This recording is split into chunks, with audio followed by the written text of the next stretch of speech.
Bonjour. Aujourd'hui, on est le 4 juin 2024. Ben, je reviens toujours encore sur la guerre de Gaza. Enfin, on dit la guerre de Gaza. Non, c'est pas une guerre parce que c'est un massacre perpétré par les Israéliens contre les Gazaouis. Donc, là, le problème, c'est que l'autre fois, je reviens sur l'interview aussi de Netanyahou, parce qu'il disait que, oui, le fait que la Cour pénale internationale l'a condamné, c'était de l'antisémitisme. Mais il faut savoir que moi, je pense surtout, l'antisémitisme, c'est surtout l'État d'Israël qui le crée, parce que il faut savoir que l'État d'Israël, tel qu'il agit comme ça, va mettre en danger les Juifs. Donc c'est l'État d'Israël qui est contre les Juifs du monde. Euh, et donc, parce qu'on nous dit aussi que l'antisionisme s'assimile à l'antisémitisme. Non, ce serait plutôt le contraire. C'est le sionisme qui est l'antisémitisme. C'est ça qu'on devrait dire. C'est le sionisme qui est antisémite. Parce que en choisissant comme tel qu'ils agissent, je ne suis pas sûr que... bon, après, c'est des esprits qui ne sont pas cultivés qui agissent comme ça. Parce que comme j'ai dit, tous les juifs ne sont pas sionistes et tous les sionistes ne sont pas juifs. Donc il ne s'agit pas de dire que quelqu'un se déclare juif pour l'attaquer, ça ne sert à rien. Ce qu'il faut essayer de faire, c'est de discuter avec les gens. Parce qu'il faut savoir que le sionisme, parce que là on nous dit que le sionisme, ouais, c'était une belle idée pour créer un État juif en Palestine. Je suis d'accord, il y avait des gens qui voulaient ça, il y avait parmi les gens qui ont adhéré à cette idéologie, des gens qui étaient foncièrement socialistes, voulant fonder un État d'Israël. Mais il faut savoir quand même que les créateurs d'origine, tels que Theodor Herzl et David Ben Gurion, eux, c'est pas cette idée-là qu'ils avaient. Hein. Ils avaient bien l'idée de créer un État, de créer un petit État, après de s'étendre. Leur but c'était ça, parce qu'il faut rappeler que David Ben Gurion avait dit que voilà, on va, on va créer l'État, après un petit État, mais ça leur servira de tremplin. Le tremplin, ça veut dire qu'ils peuvent sauter pour aller plus loin, et c'est ce qui est en train de se passer aujourd'hui. En fait, il faut savoir aussi que c'est l'ONU qui a permis la création de l'État d'Israël en 1946 ou 1947, hein, je pense. Et en fait, il faut savoir que les sionistes, c'est des opportunistes. C'est des opportunistes, pourquoi? Parce qu'ils se servent des organisations internationales en leur faveur. Ils se sont servis des Nations Unies pour la création d'États d'Israël, mais ils n'ont jamais respecté une seule résolution des Nations Unies depuis. Hein. Donc ils se servent des Nations Unies quand ça les arrange, mais ils ne respectent aucune résolution des Nations Unies. Toutes les résolutions des Nations Unies qui ont été émises par Israël ont été piétinées sous les pieds par Israël et les États-Unis. Et c'est parce que c'est les États-Unis leur principal soutien dans cette affaire-là. Hein. Et je pense que si on veut vraiment qu'il y ait une certaine forme de paix, il faut que les sionistes reviennent à leur idée d'origine. Parce qu'il faut savoir que Netanyahou, c'est un mafieux. Hein. Benjamin Netanyahou, c'est un mafieux. Parce qu'il faut savoir qu'avant l'histoire du 7 octobre, là, il était déjà sous le coup d'un mandat du tribunal israélien. Il y avait déjà des manifestations en Israël parce qu'ils voulaient modifier certaines dispositions légales pour ne pas être poursuivi, ainsi que son ministre de la Justice, je ne sais pas si c'était son ministre des Finances, qui étaient tous les deux poursuivis, parce que Netanyahu est poursuivi en Israël pour corruption. Il faut savoir que Netanyahu, c'est un juif américain qui a fait toutes ses études aux États-Unis. Je pense que c'est un avocat juif d'origine américaine qui a été ministre d'Israël, mais c'est pour ça qu'il a des accointances avec les groupes suprémacistes blancs aux États-Unis. Hein. C'est parce que lui, il a fait toutes ses études aux États-Unis. Il a donc plus de rapports proches avec les groupes d'extrême droite suprémacistes blancs aux États-Unis que les autres. Il n'aime pas les Américains de gauche. Hein. Donc c'est un extrémiste, c'est un mafieux ce type. Et donc ce qu'il fait là, c'est juste une forme de vendetta. Vous savez, dans les mafias, quand vous venez tuer un membre de la famille d'un mafia, qu'est-ce qu'il fait? Il vient tuer toute votre famille. C'est exactement ce qui est en train de se passer là par rapport au 7 octobre.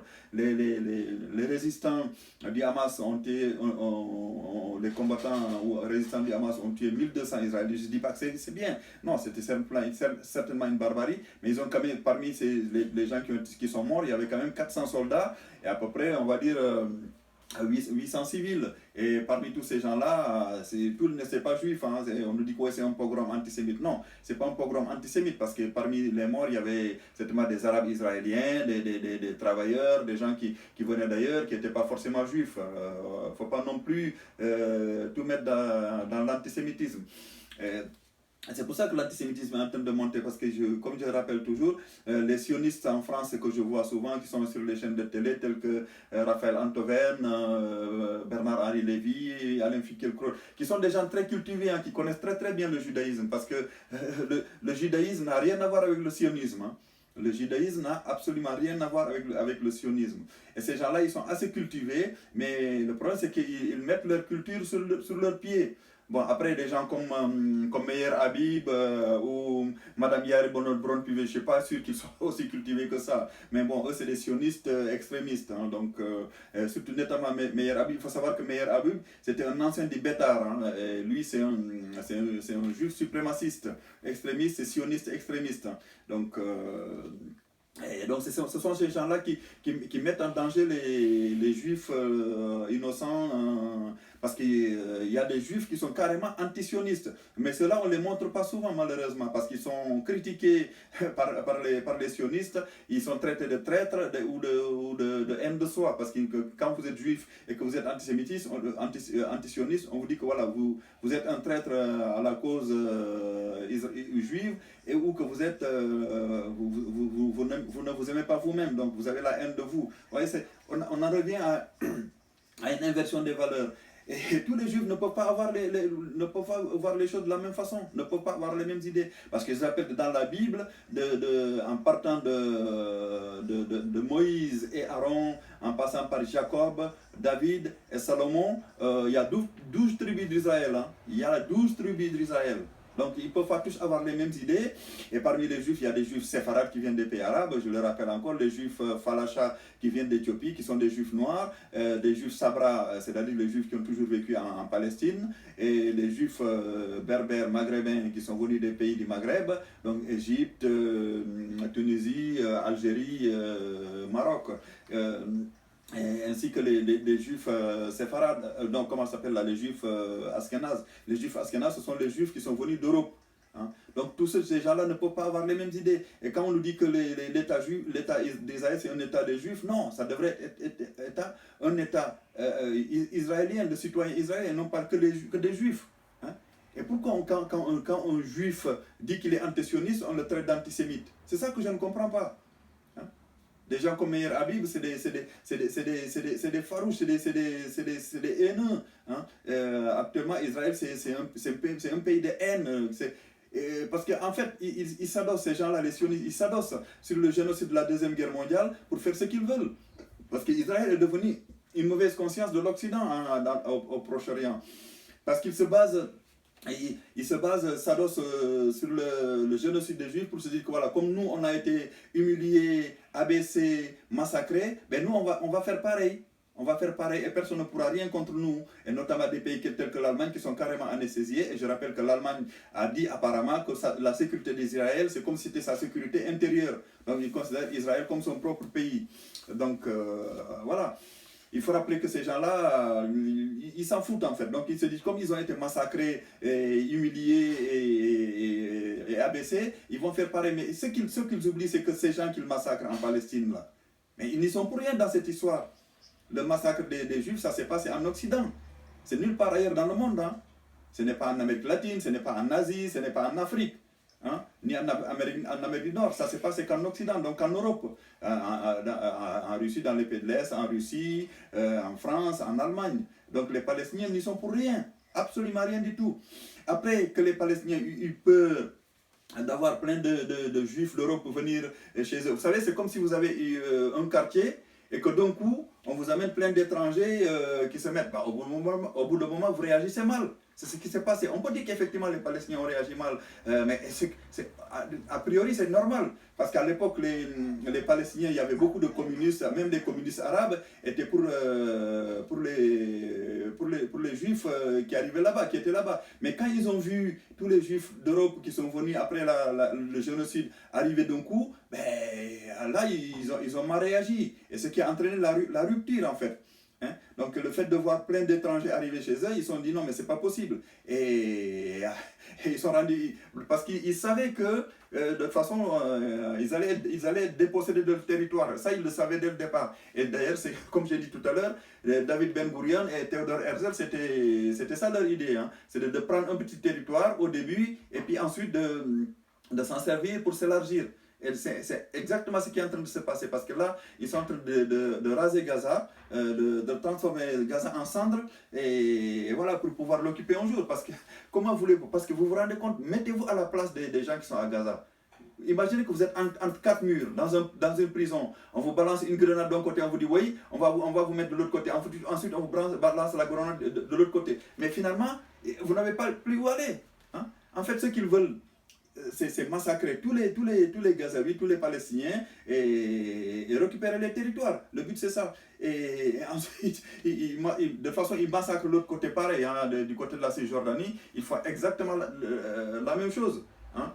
Les colons, ils sont tous armés jusqu'aux dents, ils tuent les Palestiniens et en plus ils sont protégés par l'armée de Sal. Hein. Et ça, personne ne dit rien. Les Palestiniens sont en train d'être détruits, Israël est en train de commettre un génocide, et des gens comme Raphaël Anteven nous disent non, c'est pas un génocide, c'est un crime de guerre. Mais de toute façon, c'est un génocide quand même, parce que quand vous balancez une bombe d'une tonne sur une population en disant que c'est des dommages collatéraux, non. Là, les Israéliens, ils ont tué des humanitaires, des gens qui travaillent dans des organisations humanitaires. On ne peut pas dire que ça, c'est pas fait exprès, parce qu'ils savent comment faire. Hein. Donc, non, qu'ils arrêtent de nous raconter des blagues. Et tous les intellectuels juifs qui sont antisionistes devraient se lever contre ça. Hein. Bon, moi je remercie Maître Ari Halimi qui se dit français juif de gauche et antisioniste. Bon, parce que lui au début quand il était gamin il dit qu'il était sioniste hein, dans son livre, mais après il est revenu parce qu'il avait discuté avec un arabe israélien qui s'était rendu compte qu'il n'avait pas la même considération que les autres juifs en Israël. Et c'est pour ça qu'il a abandonné son idée de sionisme. Donc le sionisme c'est un poison. Le sionisme, c'est un poison. C'est le sionisme qui est antisémite. C'est pas le fait d'être antisémite qui est antisioniste. C'est pas le fait d'être antisioniste qui est antisémite. C'est le fait d'être sioniste qui est antisémite. C'est ça qu'on devrait dire aux gens. Parce que, comme je disais tout à l'heure, Israël est devenu la mauvaise conscience de l'Occident. Parce que là, personne ne fait rien. On regarde tout ça. Des extrémistes nazis tuer des gens. Et il faut rappeler une chose aussi, que les sionistes et les nazis ont puisé à la même source. Hein. Bon, je m'explique. Pourquoi je dis qu'ils ont puisé à la même source? Parce que, rappelez-vous que les nazis, ils voulaient des Aryens aux yeux bleus, la race pure aryenne. Mais qu'est-ce que font les sionistes? Ils disent qu'eux aussi, ils veulent des juifs de race pure. Hein? Donc finalement, ils ont calqué la même idéologie sur le nazisme. Hein? Donc le sionisme, c'est finalement une forme de nazisme. On ne peut pas dire autrement. Parce que quand ils disent qu'ils veulent des juifs pires, que l'État d'Israël c'est un État juif, et on dit que oui, on va détruire Israël. Mais qui est-ce qui veut détruire Israël? Dès que vous dites il faut faire la paix, il vous dit non, on veut l'annihilation d'Israël. Non, c'est pas parce qu'il y a des Palestiniens en Israël qu'Israël va être détruit. Non, on peut faire un mélange de population.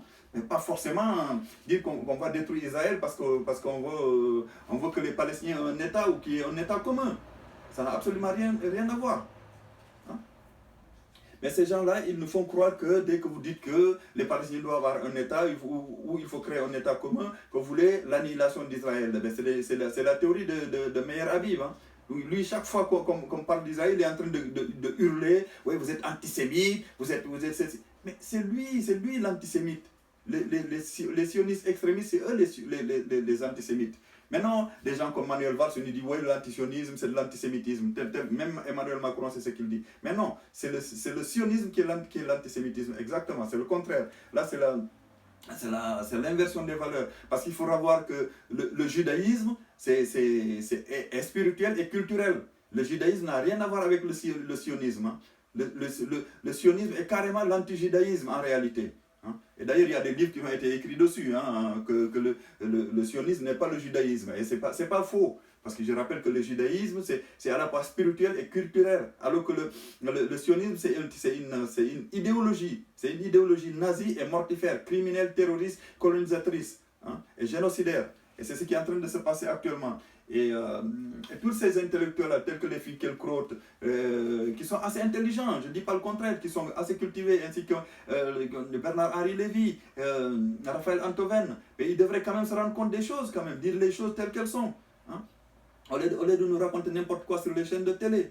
Hein. Après que des gens comme Yann Braun-Pivet ou Meir Habib soient des incultes, ça je n'en disconviens pas.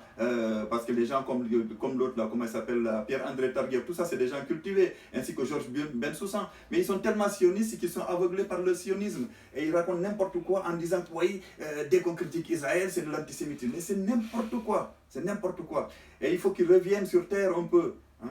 C'est eux les antisémites. Hein? Et d'ailleurs, je pense même les tags, il y a plein de tags antisémites qui sont en train d'être faits en Europe. À mon avis, on dit que c'est les Russes. Non, moi, à mon avis, c'est le service secret israélien qui est en train de faire ça. Je me demande si ce n'est pas le Mossad. Moi, je mets ça sur le dos du Mossad. Mais évidemment, on ne va pas vous dire que c'est le Mossad. Mais c'est le Mossad qui est en train qui veut créer la zizanie en Europe ou dans les pays occidentaux pour que les Juifs européens puissent prendre peur et qu'ils rentrent en Israël. Mais je ne sais pas sûr qu'en ce moment, c'est le moment de rentrer en Israël. Hein. À mon avis, c'est le Mossad qui est en train de faire ça, de faire ces tags antisémites ou ces mains rouges sur les murs. On dit que c'est des Bulgares. Mais oui, mais qu'est-ce qui les a envoyés? On dit que c'est le Kremlin. Mais on n'a aucune preuve. Moi, à mon avis, c'est le Mossad. Moi, je vois la main du Mossad là-dedans. Hein, donc, parce qu'il faut savoir qu'ils sont très forts, les sionistes, hein, pour semer la zizanie. Hein.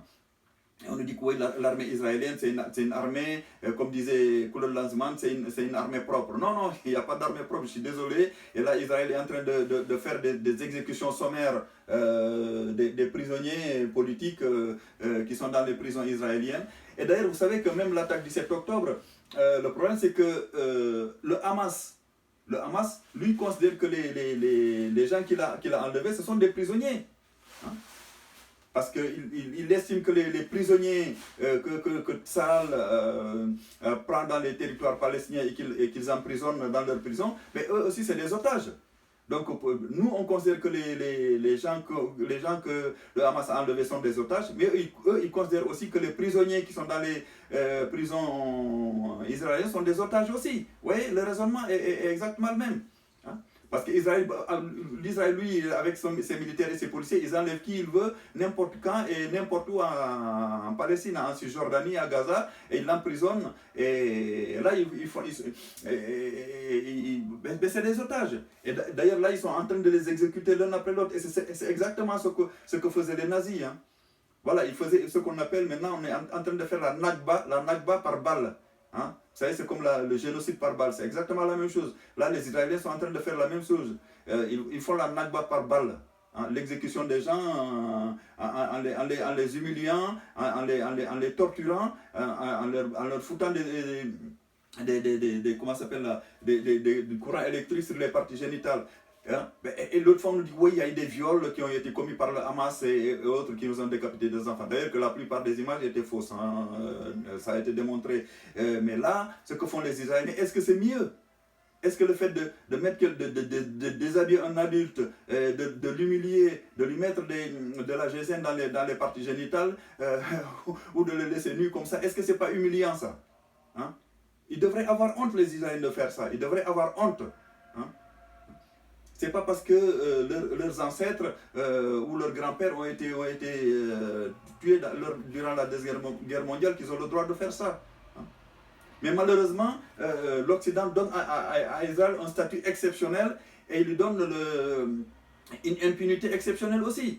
Hein? Israël a le statut exceptionnel et une impunité exceptionnelle, notamment les États-Unis qui lui donnent des bombes. Hein? Parce que c'est les États-Unis qui donnent les bombes actuellement.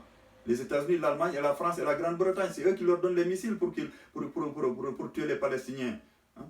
Donc, ben sinon, Israël, sans l'aide des États-Unis, sans les missiles et les bombes des États-Unis, les Israéliens et les avions des États-Unis, les Israéliens n'ont pas les moyens de faire la guerre, hein, c'est pas possible. Mais les pays arabes, qu'est-ce qu'ils font les pays arabes? Ils font rien, ils sont là les bras croisés, ils n'agissent pas, ils disent rien. Voilà, les rues arabes agissent, ok, parce qu'ils ne sont pas contents, mais les dirigeants arabes, ils ne peuvent rien. L'Arabie Saoudite, le Qatar, les Émirats Arabes Unis, le Yémen, non, le Yémen n'a pas le pouvoir, Oman, Bahreïn, le Koweït, tous ces pays devraient agir. Hein? Ils devraient arrêter, comment s'appelle là, supprimer toutes les bases militaires américaines qui sont dans le Golfe et arrêter de livrer du pétrole et du gaz et enlever leur argent des banques occidentales. Ça ferait peut-être réfléchir. Mais il n'y a que la Turquie qui a fait des ruptures économiques avec Israël ainsi que l'Iran. Hein, l'Iran qui aide la Palestine. Mais sinon, tous les pays arabes, ils s'en foutent. Hein.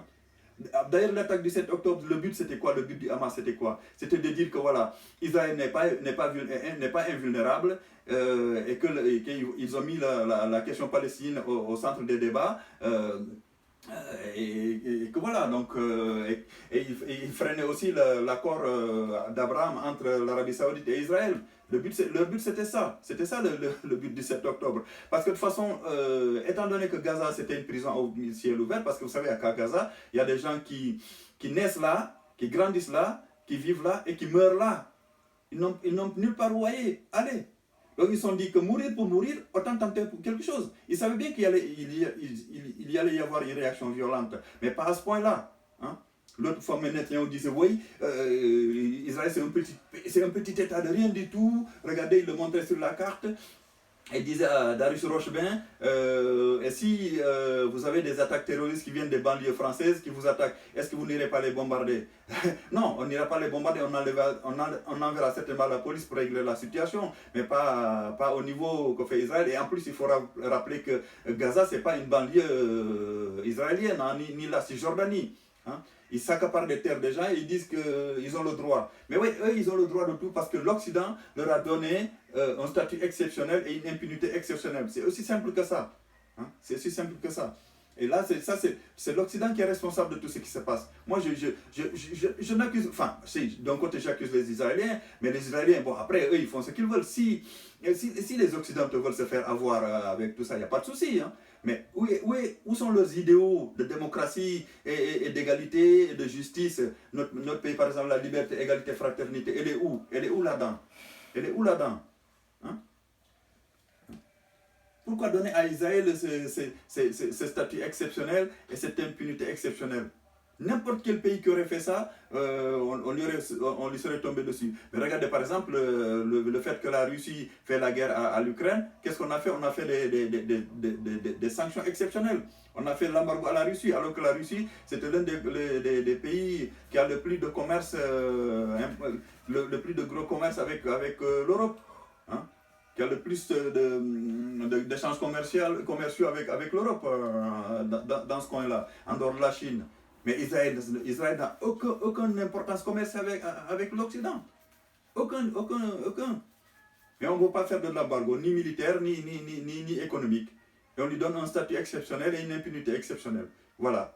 Et personne ne dit. Les Israéliens, ils sont contents, ils font ce qu'ils veulent. Comme ils se sont rendus compte que personne ne leur dit, ils continuent. Mais après, si les Occidentaux veulent se faire avoir, ainsi que les pays arabes, grand bien leur face. Mais moi, quand même, c'est dommage. C'est dommage parce qu'on pourrait arrêter ça en une semaine. Parce que vous vous rendez compte, imaginez-vous, je vous dis, de vous mettre entre quatre murs et qu'on vous balance des missiles d'un côté, on vous dit maintenant allez de l'autre côté, on vous balance des missiles. Mais finalement, vous avez nulle part où aller. Vous vous rendez compte? Des enfants qui se font exploser en 1000 morceaux, des femmes enceintes, des vieillards qui se font exploser en 1000 morceaux. Mais ça, ils s'en foutent. Personne n'agit, quoi. Et c'est les Américains qui les aident. Il faut savoir que tous les pays que les Américains ont aidés ont eu des soucis. Hein.